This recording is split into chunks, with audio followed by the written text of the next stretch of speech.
Os livros 1 e 2 de Samuel. São dois livros separados em nossas Bíblias modernas, mas essa divisão se deve simplesmente ao tamanho do pergaminho. Ele foi originalmente escrito como uma história coerente.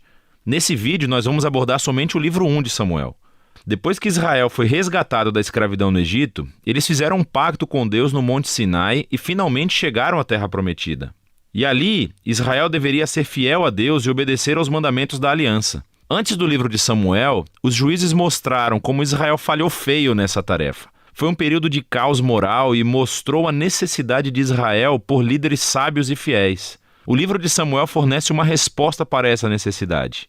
A história do livro de Samuel se concentra em 3 personagens principais: o profeta Samuel, de onde o livro recebe o nome, depois o rei Saul e depois disso o rei Davi.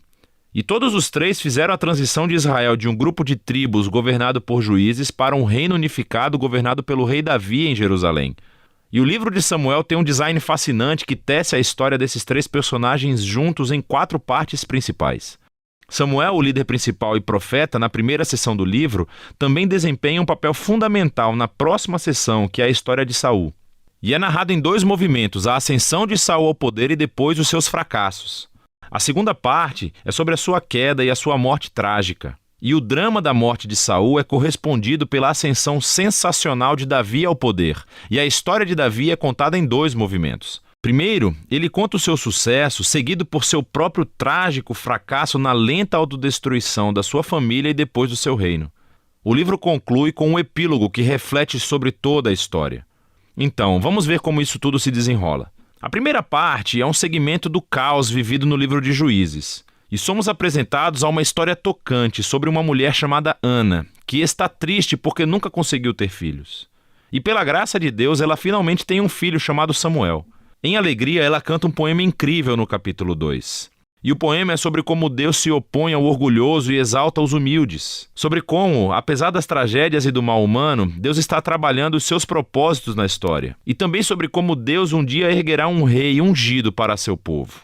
Agora, o poema de Ana foi colocado aqui no início do livro para apresentar esses temas-chave que veremos ao longo da história, como na seguinte: Samuel cresce e se torna um grande profeta e líder para o povo de Israel, ao mesmo tempo em que os filisteus sobem ao poder como arqui-inimigos de Israel.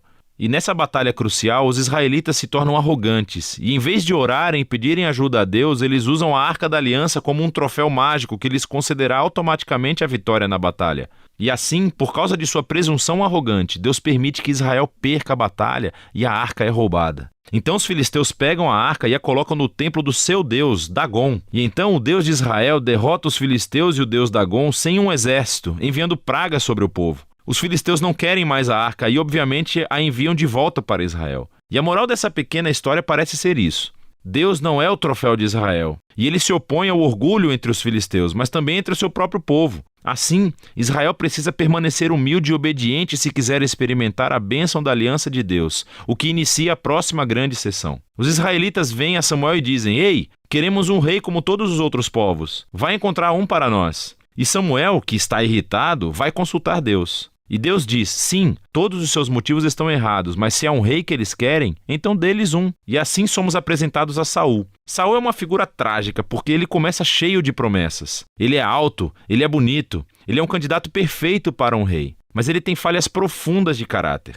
Ele é desonesto, ele não tem integridade. E ele parece ser incapaz de reconhecer os seus próprios erros, e essas falhas se tornam a sua queda. Ele vence algumas batalhas no começo, mas suas falhas são tão profundas que ele acaba se desqualificando ao desobedecer descaradamente às ordens de Deus. E assim, o velho Samuel confronta Saul e Israel. Ele havia avisado as pessoas que elas só se beneficiariam de um rei que fosse humilde e fiel a Deus. Caso contrário, os reis de Israel trarão a ruína. Então, ele informa a Saul que Deus erguerá um novo rei para substituí-lo. E assim começa a queda de Saul, à medida em que Deus, ao mesmo tempo, está trabalhando nos bastidores para erguer esse novo rei. É um pastorzinho insignificante, chamado Davi. Ele é o candidato menos provável para ser rei. Mas a famosa história de Davi e Golias mostra que a escolha de Deus por Davi não é baseada no status de sua família, mas simplesmente na sua confiança radical e humilde no Deus de Israel. E assim essa história incorpora todos os temas do poema de Ana. O orgulhoso Saul e Golias são humilhados, enquanto o humilde Davi é exaltado. A partir daqui, vemos Saul perder-se lentamente na loucura, enquanto Davi sobe ao poder.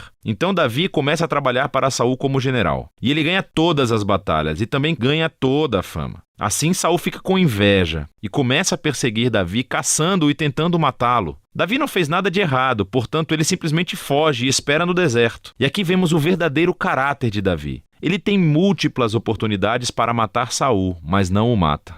Ele simplesmente confia que, apesar do mal de Saul, Deus erguerá um rei para o seu povo. O que é interessante também é que muitos dos poemas de Davi que você encontra no livro dos Salmos estão ligados a esse período da sua vida, e todos expressam a mesma atitude de confiança. E assim essa seção do livro termina, com Saul chegando a uma terrível morte depois de perder uma batalha com os filisteus. 1 Samuel conta algumas das histórias mais complicadas e bem contadas que você encontrará na Bíblia. E os personagens, Saul e Davi, são retratados de maneira muito realista. E o autor os apresenta como personagens de estudos para que você possa se encontrar neles. Então, na história de Saul vemos um aviso. É crucial que reflitamos sobre as nossas próprias falhas de caráter e como elas prejudicam a nós mesmos e às outras pessoas. Com a ajuda de Deus, precisamos nos humilhar e lidar com o nosso lado obscuro para que a história de Saul não se torne a nossa. Davi, por outro lado, é apresentado como um exemplo de paciência e confiança no tempo de Deus em nossas vidas. Então ele foge para o deserto, sendo perseguido por Saul. Davi tinha todos os motivos para pensar que Deus o abandonara, mas não é isso que ele pensa. Ou seja,